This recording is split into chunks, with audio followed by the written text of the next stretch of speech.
नमस्कार फ्रेंड, आज की इस नए वीडियो में जानेंगे Bihar board class 10th Hindi गद्य खंड 20 के दांत के जितने भी ऑब्जेक्टिव प्रश्न बनने वाले आज की इस वीडियो में जानेंगे। तो प्लीज़ आपसे रिक्वेस्ट है कि इस वीडियो को शुरू से लास्ट तक ज़रूर देखिएगा, थोड़ा भी स्किप मत कीजिएगा क्योंकि इस चैप्टर से बहुत ज़्यादा प्रश्न पूछा जाता है। तो चलिए बिना देरी के हुए शुरू करते हैं आज की ये वीडियो। पहला प्रश्न है, नलिन बिलोचन शर्मा की माता का क्या नाम था? नलिन बिलोचन शर्मा की माता का क्या नाम था? तो इसका राइट आंसर हो जाएगा ये रत्नावती शर्मा। रत्नावती शर्मा किसकी माता का नाम था? तो नलिन बिलोचन शर्मा जी का। अगला प्रश्न है, 20 के दांत कहानी ली गई है, यानी 20 के दांत जो कहानी कहाँ से लिया गया है? तो इसका राइट आंसर हो जाएगा बी, 20 के दांत तथा अन्य कहानी संग्रह से लिया गया है। अगला प्रश्न है, सेन साहब की मोटर कार किस रंग की थी? किसका बात हो रहा है? सेन साहब की मोटर कार किस रंग की थी? तो इसका राइट आंसर हो जाएगा सी, काले रंग की। किस रंग की थी? तो काले रंग की थी। अगला प्रश्न है, सेन साहब की कितनी पुत्रियां थी? सेन साहब की कितनी पुत्रियां थी? तो इसका राइट आंसर हो जाएगा बी, 5। सेन साहब की 5 पुत्रियां थी। अगला प्रश्न है, किससे मोटर की चमक धमक को कोई खतरा नहीं था? किससे मोटर की चमक धमक की कोई खतरा नहीं था? तो इसका राइट आंसर हो जाएगा सेन साहब की पुत्रियों से। सेन साहब की पुत्रियों से कोई भी खतरा नहीं था। अगला प्रश्न है, सेन साहब खोखा को क्या बनाना चाहते हैं? ये क्वेश्चन बहुत बार पूछा गया है, इनको अच्छे से याद रखना था। सेन साहब खोखा को इंजीनियर बनाना चाहते हैं। अगला प्रश्न है, मदन के पिता का क्या नाम है? मदन के पिता का क्या नाम है? तो इसका राइट आंसर हो जाएगा डी, गिरधर लाल। मदन के पिता का नाम गिरधर लाल है। अगला प्रश्न है, सेनों ने अपने सिद्धांतों को क्यों बदल लिया था? तो इसका राइट आंसर हो जाएगा सी नंबर, खोखा के दुर्ललित स्वभाव के कारण। सेन साहब अपने सिद्धांतों को क्यों बदल लिया? तो खोखा के दुर्ललित स्वभाव के कारण बदल लिया था। सी नंबर इसका राइट आंसर हो जाएगा। अगला प्रश्न है, दुर्ललित का शब्दार्थ है, यानी दुर्ललित का अर्थ क्या है? तो इसका राइट आंसर हो जाएगा डी नंबर, लाड़ प्यार में बिगड़ा हुआ। खोखा जो था ना, लाड़ प्यार में बिगड़ा हुआ लड़का था। अगला प्रश्न है, नलिन बिलोचन शर्मा की स्कूल की पढ़ाई कहाँ से हुई? ये भी क्वेश्चन बहुत ज़्यादा बार पूछा गया है। तो इसका राइट आंसर हो जाएगा डी, पटना कॉलेजिएट स्कूल में। पटना कॉलेजिएट स्कूल में नलिन बिलोचन शर्मा जी की स्कूल की पढ़ाई हुई है। अगला प्रश्न है, मदन ने कासू के कितने दांत तोड़ डाले? क्या पूछ रहा है? दांत तोड़ डाले। तो इसका राइट आंसर हो जाएगा सी नंबर, मदन ने कासू को 2 दांत तोड़ डाले।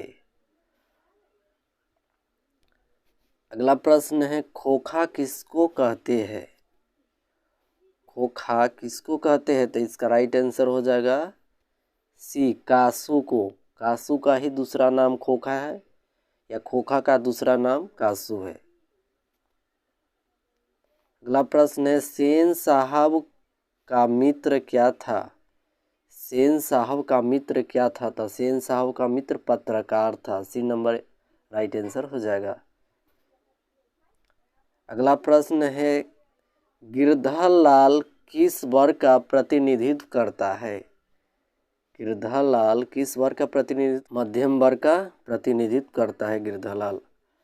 अगला प्रश्न है, 20 के दांत शीर्षक कहानी के कहानीकार कौन है? 20 के दांत शीर्षक कहानी के कहानीकार या लेखक कहे या रचनाकार कहे, तो इसका राइट आंसर हो जाएगा डी, नलिन बिलोचन शर्मा। यानी 20 के दांत के लेखक कौन है? तो नलिन बिलोचन शर्मा जी है। अगला प्रश्न है गिरधा लाल कौन है? गिरधा लाल कौन है? तो गिरधा लाल क्या है? मदन का पिता है।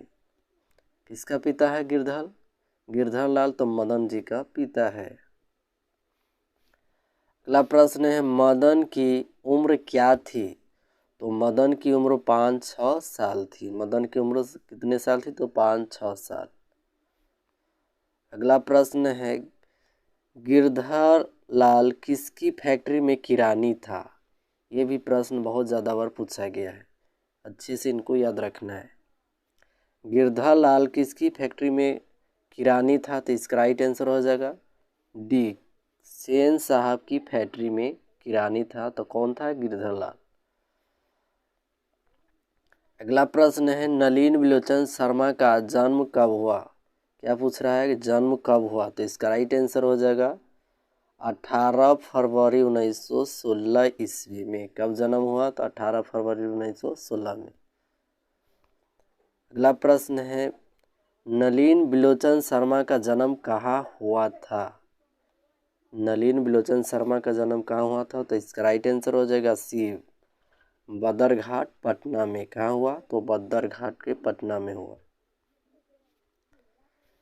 अगला प्रश्न है 20 के दांत के लेखक कौन है?